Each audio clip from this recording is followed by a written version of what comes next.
మాట్లాడుతున్నారు ఈరోజు కదిర్లో వైఎస్ఆర్సీపీ పార్టీ తరఫున ప్రచారం చేస్తూ ఈ రకంగా ఆస్తులు లాక్కొని మనల్ని బయటికి పంపించేస్తారని రెచ్చగొట్టేటువంటి మాటలున్నాయో ఎలక్షన్ కమిషన్ ఆఫ్ ఇండియా ఖచ్చితంగా వీళ్ళ మీద చర్యలు తీసుకోమంటున్నాం. అంతే స్థాయిలో ముస్లిం సోదరులు కూడా మీ ముందు ఎవరైనా వచ్చి దేశ సమగ్రతకు భంగం వాటిల్లే విధంగా ఎవరైనా వ్యాఖ్యలు చేస్తే బుద్ధి చెప్పమని చెప్పేసి కోరుతా ఉన్నాను. వాళ్ళని హెచ్చరించమని చెప్పేసి కూడా కోరుతా ఉన్నాను. వాళ్ళని ప్రశ్నించమని చెప్పేసి కూడా కోరుతా ఉన్నాను. ఏం మంచి చేస్తారో చెప్పండి. మీరు జరిగినటువంటి చట్టాల్లో మీ వంతు బాధ్యత ఉంది. మీరు వాళ్ళని బలపరిచినటువంటి సంఘటనలు ఉన్నాయి. మీరు రాజ్యసభలో విజయసాయిరెడ్డి గారు స్పష్టంగా మద్దతు తెలుపుతూ చేసినటువంటి ప్రకటనలు హైయెస్ట్ లెవెల్ ఆఫ్ అథారిటీ ఇండియాలో చట్టసభల్లో అత్యున్నతమైనటువంటి చట్టసభల్లో చేసినటువంటి వ్యాఖ్యలు ఈ రోజు కూడా కళ్ళ ముందు కనపడుతున్నాయి, చేస్తా ఉన్నాయి, సాక్ష్యాలుగా ఉన్నాయి. మరి అదే రకంగా మిథున్ రెడ్డి గారు ఎంపీగా మాట్లాడినటువంటి మాటలు దిగువ సభ కావచ్చు, ఎగువ సభలో కావచ్చు, మీరు మద్దతు తెలిపినటువంటి వాస్తవ పరిస్థితులు ప్రజలకు పూర్తి స్థాయిలో తెలియజెప్పేటువంటి కార్యక్రమం చేస్తాం. ప్రజా కోర్టులో మిమ్మల్ని దోషిగా నిలబెట్టబోతున్నామని చెప్పేసి కూడా ఈ సందర్భంగా తెలియజేసుకుంటూ మరొకసారి ముస్లిం సమాజానికి విజ్ఞప్తి చేస్తున్నాను.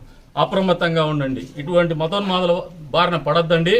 బాధ్యతగా ఆలోచన చేసి ఓటేయండి. ఈ ప్రాంతంలో ఏదైతే మత సామరస్యం ఉందో అందరూ కలిసిమెలిసి బతికేటువంటి సుఖశాంతులతో సంతోషాలతో బతికేటువంటి పరిస్థితులకి భంగం వాటిల్లేటువంటి పరిస్థితులు తలెత్తేటువంటి వ్యక్తులు ఎన్నికల్లో పోటీ చేస్తే వాళ్ళకి తగిన రీతిలో బుద్ధి చెప్పమని చెప్పేసి కూడా ఈ సందర్భంగా వాళ్ళందరినీ కూడా కోరుతా ఉన్నాను. ఎవరైతే ప్రజలు కూడా చాలా విఘ్నులు ఈ ప్రాంతంలో చైతన్యవంతులు ఖచ్చితంగా ఆలోచన చేసే ఓటేస్తారని అనుకుంటున్నారు. వచ్చే రోజుల్లో తెలుగుదేశం అభ్యర్థిని జనసేన బీజేపీ బలపరిచినటువంటి ఎన్డీఏ కూటమి అభ్యర్థి అయినటువంటి మమ్మల్ని అదే రకంగా ఎంపీగా బీకే పార్సారథి గారిని పెద్ద ఎత్తున ఆశీర్వదించేసి సెక్యులర్ పార్టీస్కి మద్దతు తెలపమంటున్నాను. మీ జీవితాల్లో అభివృద్ధిని కానీ, మంచిని కానీ, ఆర్థిక స్థిరత్వాన్ని కానీ, చదువుకునేటువంటి పరిస్థితులు కానీ, విదేశీ చదువులు చదివేటువంటి స్థాయిలో మీకు మద్దతు తెలిపేటువంటి పార్టీలకు కానీ మనస్ఫూర్తిగా ఆశీర్వదించమని చెప్పేసి కోరుతా ఉన్నాం. అంబటి రాంబాబు గారు ఒకటి చెప్తారు, జగన్మోహన్ రెడ్డి గారు ఒకటి చేస్తారు. గడిచిన 4 సంవత్సరాల 9 నెలల కాలంలో మీకు 25 మంది ఎంపీలను ఇస్తే ప్రత్యేక హోదా సాధిస్తామని ప్రగల్భాలు పలికినటువంటి జగన్మోహన్ రెడ్డి కేంద్ర ప్రభుత్వంతో సఖ్యతగా ఉంటూ అధికారంలో ఉన్నటువంటి బీజేపీ పార్టీ ప్రవేశపెట్టినటువంటి 55 బిల్లులకు మీరు మద్దతు తెలిపింది వాస్తవమా కాదా? ముస్లిం సమాజానికి సమాధానం చెప్పమంటున్నారు. ఇవన్నీ కూడా దేశహితానికి పనికొచ్చేటువంటి బిల్లులే. ఎక్కడ దేశంలో ఉన్నటువంటి ముస్లింలకు వ్యతిరేకంగా ప్రవేశపెట్టినటువంటి బిల్లులు కాదు. ట్రిపుల్ తలాక్ కావచ్చు, సిఏఏ కావచ్చు, ఇవన్నీ కూడా ఇంతవరకు ముస్లిం సమాజంలో ఎక్కడ కూడా ఇబ్బంది పెట్టినటువంటి పరిస్థితులు దాఖలాలు లేవు.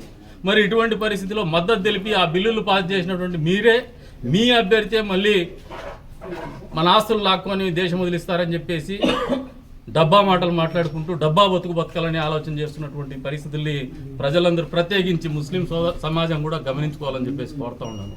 ఈ రకమైనటువంటి మత ఛాందస్యవాదుల్ని పూర్తి స్థాయిలో వ్యతిరేకించాలని చెప్పేసి కూడా ఓటర్లందరికీ కూడా విజ్ఞప్తి చేస్తూ ఉన్నాను. నిర్మాణాత్మకంగా వ్యవహరించేటువంటి వాళ్ళని, నిర్మాణాత్మకంగా ఆలోచించేటువంటి అభ్యర్థుల్ని, పార్టీలు మాత్రమే మద్దతు తెలపని చెప్పేసి ఈ సందర్భంగా కోరుతా ఉన్నాను. ముస్లింలకు మంచి చేసిందే తెలుగుదేశం ప్రభుత్వం. మేము చెప్పమంటే ఒక రోజంతా చెప్పగలం ముస్లిం సమాజానికి ఏం చేయగలిగినాము అని చెప్పేసి.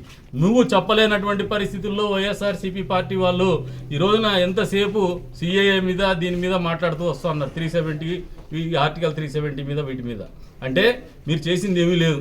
ఈ రోజున మళ్ళీ రెచ్చగొట్టేటువంటి మతోన్మాదాన్ని రెచ్చగొట్టేటువంటి చర్యలు పాల్పడుతున్నారు. కానీ ఎక్కడ కూడా ఈ ఊరు బాగుండాలా, ఈ ఊర్లో హిందూ ముస్లింలంతా కలిసి బతకాలనే ఆలోచన మీకు ఎక్కడా లేదనేది వాస్తవం ఈ సందర్భంగా ప్రస్ఫుటంగా తేటతెల్లమవుతోంది.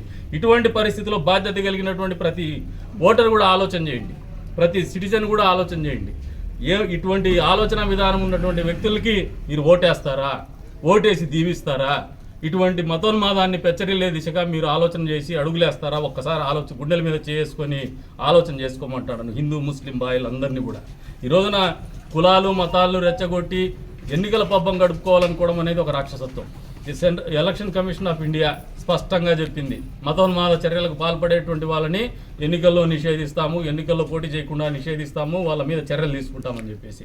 ఖచ్చితంగా ఈ ఏవైతే మాటలు మాట్లాడుతున్నారో ఈరోజు కదిర్లో వైఎస్ఆర్సీపీ పార్టీ తరఫున ప్రచారం చేస్తూ ఈ రకంగా ఆస్తులు లాక్కొని మనల్ని